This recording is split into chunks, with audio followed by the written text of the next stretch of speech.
साथ होली मना रहे हैं।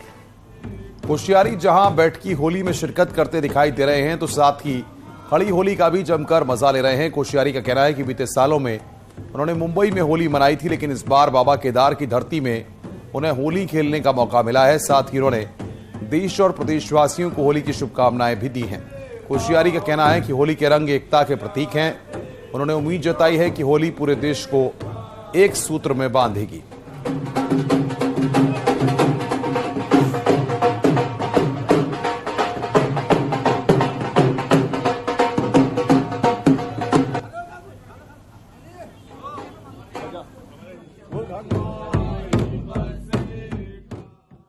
ये होली समाज में समता लाने का, समानता का एक ऐसा पर्व है और ये बड़े उत्साह से मनाया जा रहा है। मुझे खुशी है कि मैं इस बार की होली में मालाबार हिल छोड़ करके अपने केदारनाथ के हिल में आया हूँ, इसलिए एक बहुत अत्यंत प्रसन्नता है।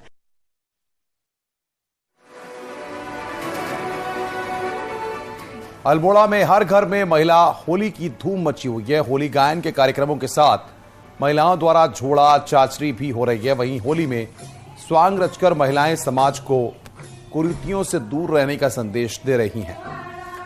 खड़ी और बैठकी होली के रंग में सांस्कृतिक नगरी इस वक्त पूरी तरह से रंगी हुई नजर आ रही है। तो पहाड़ों पर लगभग 1 महीने की होली होती है।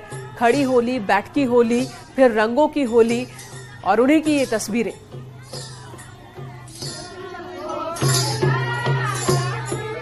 पूरे शबाब पे है। हर मोहल्ले से महिलाएं आकर के होली गायन कर रही हैं, नृत्य कर रही हैं, स्वांग कर रही हैं, हंसी मजाक कर रही हैं और कहीं न कहीं अपने कुछ गिले शिकवे मिटा करके भी एक दूसरे को अबीर का टीका लगा रही हैं और होली की शुभकामनाएं दे रही हैं। पहाड़ों पर होली की मस्ती बिल्कुल अलग तरह से होती है। विशेष पर्व के रूप में होली यहां पर मनाई जाती है और इन सब के बीच में चतुर्दशी होली मंदिरों में जाकर खेली जाती है। आइए इस रिपोर्ट के जरिए आपको दिखाते हैं कि पहाड़ पर होली के रंग कितने अलग होते हैं।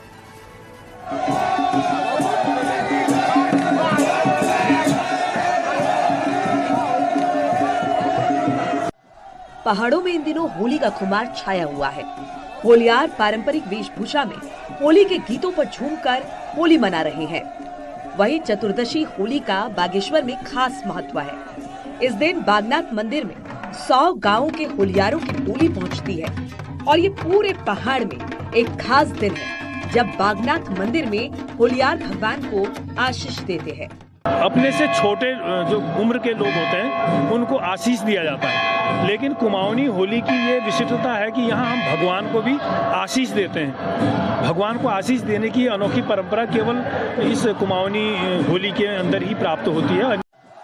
100 से ज्यादा गांव के युवा और बुजुर्ग ढोल नगाड़ों के साथ झूमते नाचते बागनाथ मंदिर में पहुंचते हैं और बाबा बागनाथ से अगले साल फिर आने की कामना करते हैं।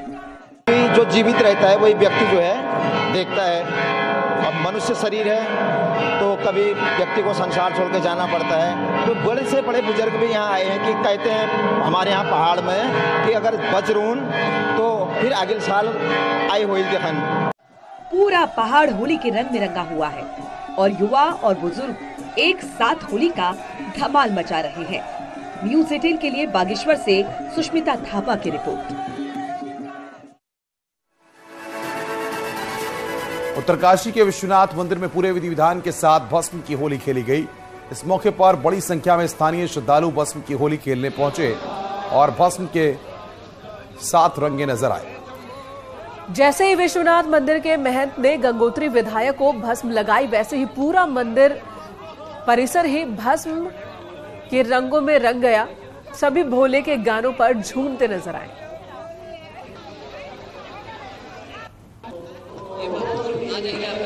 गंगा के तट पर बसा हुआ काशी, जहां भोले की असीम कृपा है और बाबा का जो संदेश है कि हम भस्म लगाकर होली की जो शुरुआत करते हैं, जो हमारे अंदर तमाम प्रकार की जो बुराइयां होती है वो दूर होती है और होली का एक संदेश मैं जहां अपने जनपद वासियों को, गंगोत्री वासियों को और प्रदेश वासियों को और देशवासियों को होली की शुभकामनाएं, बहुत बहुत ढेर सारी शुभकामनाएं। परंपरा चली आ रही है और जहाँ पे विश्वनाथ होते हैं, विश्व के जहाँ पे नाथ होते हैं, तो विश्वनाथ मम नाथ पुरारी त्रिभुवन महिमा विद्युत तुम्हारी। तो ये त्रिभुवन है, तो तीनों लोक के जो ये भगवान है, इन भगवान की जो ये परंपरा है, इन भगवान की जो विशेषता है वो ये है कि चिताभस्म से इसकी होली खेली जाती है। वहीं बैठकी होली पूरे कुमाऊं में ही इन दिनों धूम है। इसके होलियार होली की मस्ती में रंगों में डूबे हुए हैं, जगह जगह अबीर गुलाल से खेल रहे हैं होली। और काशीपुर में घर घर में महिलाओं के द्वारा बैठकी होली के द्वारा धूम मचाई जा रही है। दुर्गा कॉलोनी में आयोजित बैठकी होली में ढोलक की थाप और मंजीरों पर महिलाओं ने गीत गायन किया।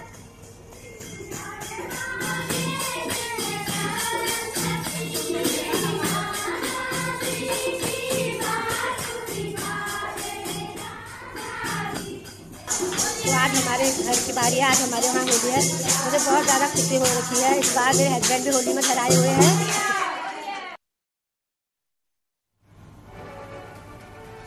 रामनगर में एनएसयूआई और यूथ कांग्रेस के कार्यकर्ताओं ने जमकर होली का मजा लिया। यहां नगर पालिका स्थित एक रेस्टोरेंट में युवा जमकर थिरके और इस दौरान उन्होंने एक दूसरे को रंग लगाया। युवाओं में होली को लेकर उत्साह देखते ही बन रहा है। युवाओं ने फिल्मी गानों पर भी ठुमके लगाए।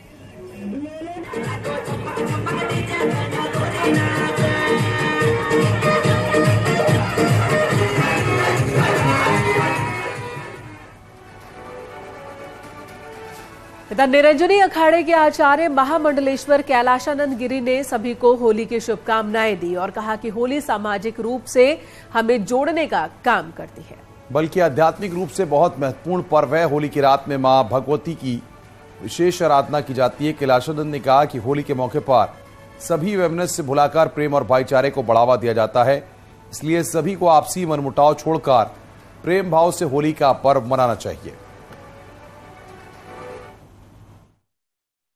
होली की जो रात्रि है उसको सनातन परंपरा में, साधक परंपरा में महारात्रि कहा जाता है और वो महारात्रि भगवती काली की विशेष रात्रि मानी जाती है। तो इसलिए होली साधकों के लिए भी है, होली संबंध के लिए भी है, होली रंगों का त्योहार भी है। गढ़वाल के इलाकों में हर त्योहार पर अरसा मिठाई बनाई जाती है और अब नत सिंगोरी मिठाई के साथ अरसे को लेकर लोगों का लगाव बढ़ता जा रहा है। इस होली पर भी घर घर में अरसे बनाए जा रहे हैं और अरसे की खास बात यह है कि लंबे समय तक ये खराब नहीं होता है।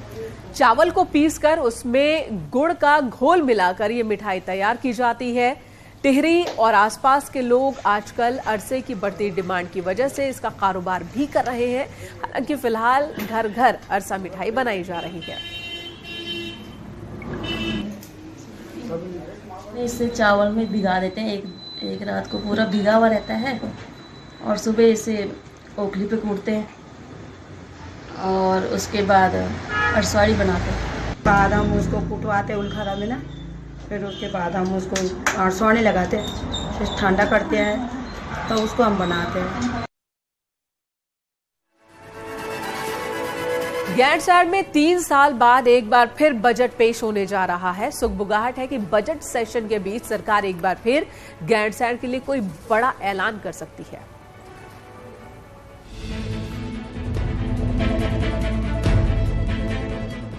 चार मार्च 2020 को गैरसैंण में बजट सेशन हुआ था। सेशन का समापन गैरसैंण को गर्मियों की राजधानी घोषित करने के साथ हुआ। हालांकि इस घोषणा के बाद समर कैपिटल के नाम पर गैरसैंण में नया कुछ भी नहीं हो पाया। 3 साल बाद एक बार फिर गैरसैंण में बजट सेशन होने जा रहा है। सुगबुगाहट है कि इस दौरान सरकार गैरसैंण के लिए बड़ा अनाउंसमेंट कर सकती है। ये अनाउंसमेंट क्या होगा, इसे लेकर अभी पत्ते नहीं खोले गए हैं। हाँ, मुख्यमंत्री जी ने इसके संकेत भी दिए हैं कि गैरसैंण ग्रीष्मकालीन राजधानी है और मुझे लगता है कि क्योंकि अब कैबिनेट का विषय बाहर आ नहीं सकता है, विधानसभा के अंदर विधानसभा की तिथि घोषित हो चुकी है, तो हो सकता है कि मुख्यमंत्री जी गैरसैंण के लिए कुछ ऐसी हो। निश्चित ही इंतजार कीजिएगा, चंद दिन बाकी हैं, क्योंकि इस राज्य का निर्माण हमने किया है। इसको ग्रीष्मकालीन राजधानी भी भारतीय जनता पार्टी ने बनाया है और आगे भी जो गैरसैंण के लिए बेहतरी के लिए होगा, प्रदेश की बेहतरी के लिए होगा, वो भी पुष्करधामी सरकार करेगी।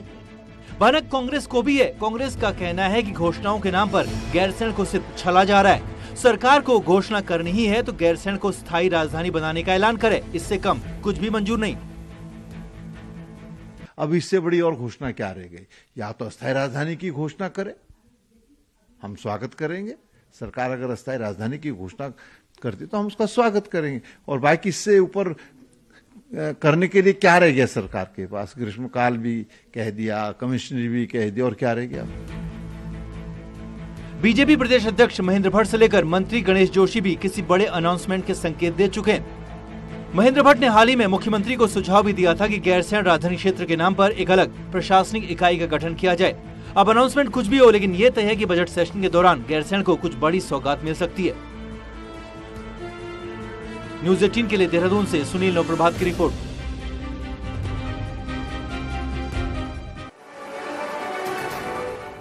हरिद्वार से खबर है, सीएम धामी हरिद्वार पहुंचे और यहां पर कनकल के दक्षेश्वर महादेव मंदिर पहुंचे और यहां पर पूजा अर्चना की। अखाड़ा परिषद के अध्यक्ष महेंद्रपुरी से सीएम धामी ने मुलाकात की है। सीएम धामी अपनी पत्नी गीता धामी के साथ यहां पर पहुंचे थे और पत्नी के साथ मिलकर पूजा अर्चना की।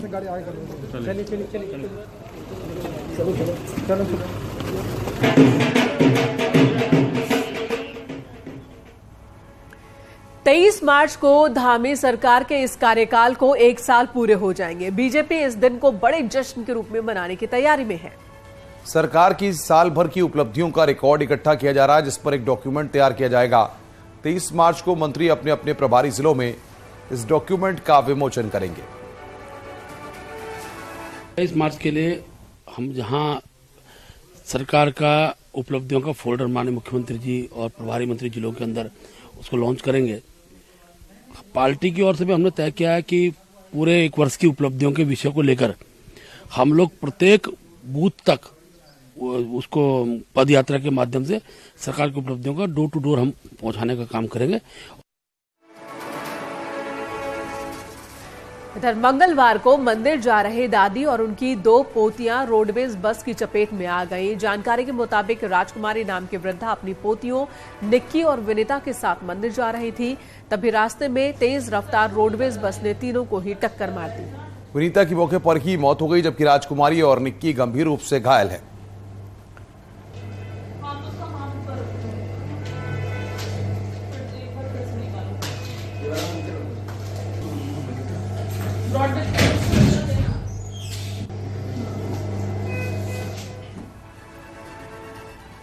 रुड़की में गंग नहर में अचानक एक युवती ने छलांग लगा दी। गनीमत यह रही कि जल पुलिस ने युवती को सकुशल निकाला। बताया जा रहा है कि गृह कलेश के चलते युवती ने छलांग लगा दी। सिविल लाइन कोतवाली क्षेत्र के सोनाली पार्क के पास का यह पूरा मामला है।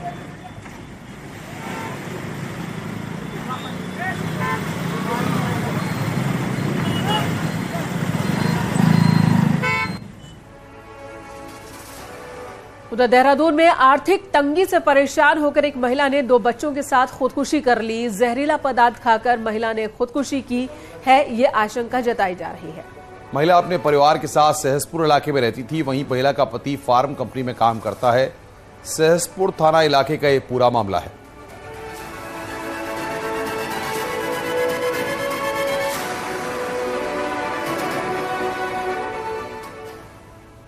जसपुर में पुलिस के स्निफर डॉग केटी ने बेहतरीन काम करते हुए हत्या के अभियुक्त को पकड़वाने में मदद की है, जिसके बाद एसएसपी ने पुलिस टीम के साथ ही केटी की भी सराहना की। दरअसल बढ़ियोवाला में सोमवार को गेहूं के खेत में एक शव मिला था, जिसकी शिनाख्त मोहम्मद साकिब के तौर पर हुई थी। पुलिस की फोरेंसिक टीम ने घटनास्थल से साक्ष्य लिए थे। उसी दौरान केटी की मदद भी ली गई। केटी के सामने जब संदिग्ध लोगों को लाया गया तो केटी ने सूंघकर इसे पकड़ने में मदद की। हत्यारा साकिब का चचेरा भाई ही था। दोनों में नशा करने के बाद कोई विवाद हो गया, जिस पर भाई ने ही भाई की गला घोंटकर हत्या कर दी। कोशिश करेंगे, अगर हो सकता है तो हम करेंगे। जाओ आगे।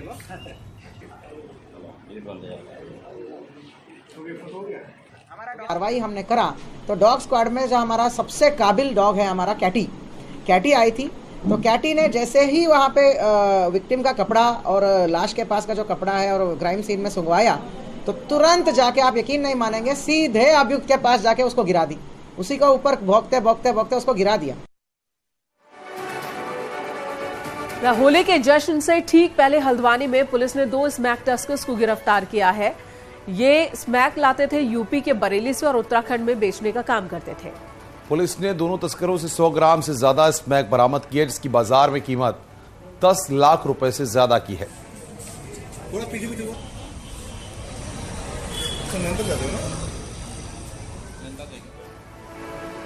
आगे बढ़ते हैं। चारधाम यात्रा में आने वाले यात्रियों को अक्सर ऑक्सीजन की कमी के कारण अपनी जान तक गंवानी पड़ जाती है, लेकिन इस बार ऐसा नहीं होगा। स्वास्थ्य विभाग ने इसे लेकर पहले से ही तैयारियां पूरी कर ली है। इस बार यात्रा मार्ग पर हर 1 किलोमीटर के दायरे पर आसानी से यात्रियों को ऑक्सीजन सिलेंडर मिल सकेगा।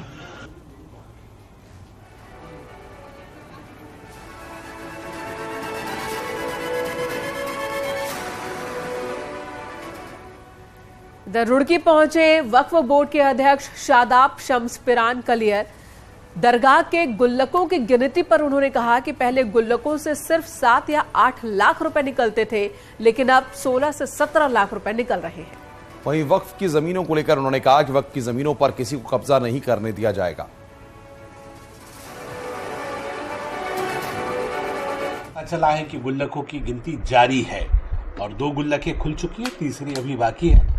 गुल्लकों को पूरा भरने के बाद अभी तक जो जानकारी मेरे पास आई उसमें कहा गया है कि 7 से 8 लाख रुपए गुल्लक में आते थे। इस बार शायद 17 लाख से अधिक एक गुल्लक में निकले हैं। हल्द्वानी में प्रधानमंत्री जन औषधि केंद्र के जरिए मरीजों को सस्ती दवाइयां मिल रही हैं। हल्द्वानी मेडिकल कॉलेज में एक और प्रधानमंत्री जन औषधि केंद्र खोल दिया गया है और इसकी शुरुआत मंगलवार को केंद्रीय राज्य मंत्री अजय भट्ट ने की है। इस दौरान भट्ट ने दावा किया कि प्रधानमंत्री जन औषधि केंद्र खोलने से मरीजों को सस्ता इलाज मिल रहा है और इसी की सफलता को देखते हुए नए केंद्र खोलने का फैसला लिया गया है।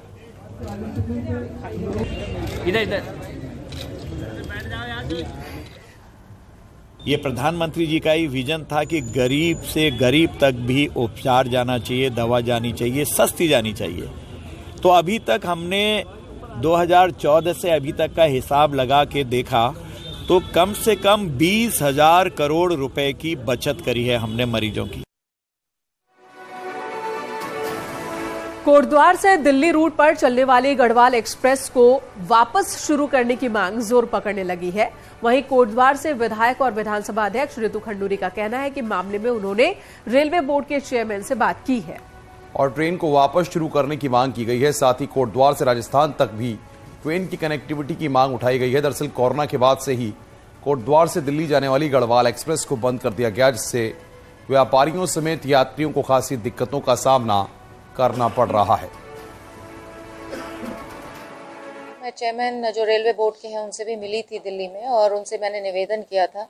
तो मेरी उनसे इस तरह की बात हुई है कि हम ट्रेन एक तो शुरू करें, जो हमारी गढ़वाल एक्सप्रेस बंद हुई है कोरोना के समय में, वो बंद हुई थी, उसको दोबारा शुरू करें और अजमेर तक की भी कोई ट्रेन की व्यवस्था करें। 4 महिलाओं द्वारा शुरू किया गया वुमेनिया बैंड आज किसी भी पहचान का मोहताज नहीं है, जिसमें खास बात यह है कि पहाड़ की मां बेटी की जोड़ी, और ये जोड़ी ही सबसे ज्यादा खासियत वाली बात है इस बैंड की। और जिसमें मां लाई तो बेटी को म्यूजिक सिखानी थी, लेकिन आज मां बेटी के बिना बैंड अधूरा है।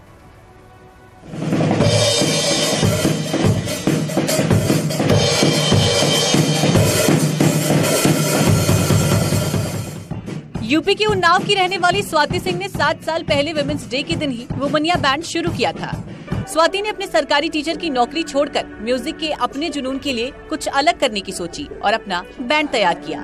4 लोगों के इस बैंड में पौड़ी की मां बेटी की जोड़ी पहले दिन से ही शकुंभरी अपनी 11 साल की बेटी को म्यूजिक सिखाने के लिए स्वाति के पास लाती थी, लेकिन स्वाति के जुनून को देखकर उन्होंने भी अपना बिजनेस छोड़ गिटार सीखा और बैंड में जुट गई।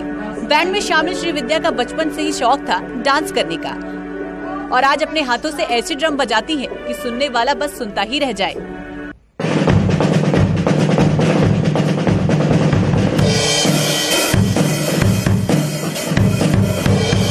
और कई लोगों से बात करके फिर हम लोगों ने फाइनली इस पे जैमिंग शुरू करी, प्रैक्टिस शुरू करी, इनकी ट्रेनिंग शुरू करी और फिर 2016 विमेंस डे पर ऑफिशियली इस बैंड को लॉन्च किया था। घर वालों का सपोर्ट, हस्बैंड है मेरे तो वो सपोर्टिव है, तो घर से तो मुझे कोई ऐसा दिक्कत नहीं है।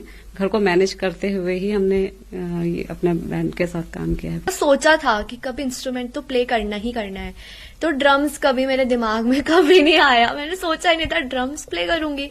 मेरे को पहले सोचा था गिटार सीखूंगी, कीबोर्ड सीखूंगी।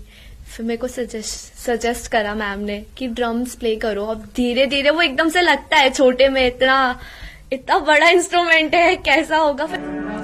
वुमनिया बैंड अब रोशनी पहल शुरू कर रहा है, जो वो गरीब परिवार की लड़कियों को निःशुल्क म्यूजिक सिखाना चाहता है, ताकि नए टैलेंट को अलग पहचान मिल सके। न्यूज़ 18 के लिए देहरादून से भारती सकलानी उनियाल की रिपोर्ट।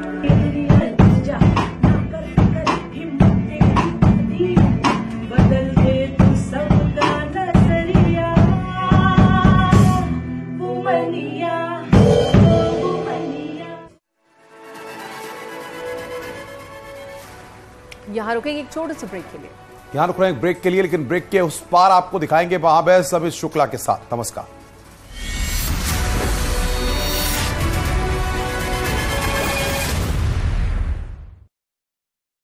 बरेली में गैंगरेप पीड़िता ने एडीजी ऑफिस में खाया जहर। कार्रवाई न होने से नाराज लड़की को अस्पताल में भर्ती किया गया। अंबेडकर नगर में बीएसपी की पदयात्रा जनसंपर्क अभियान का समापन बड़ी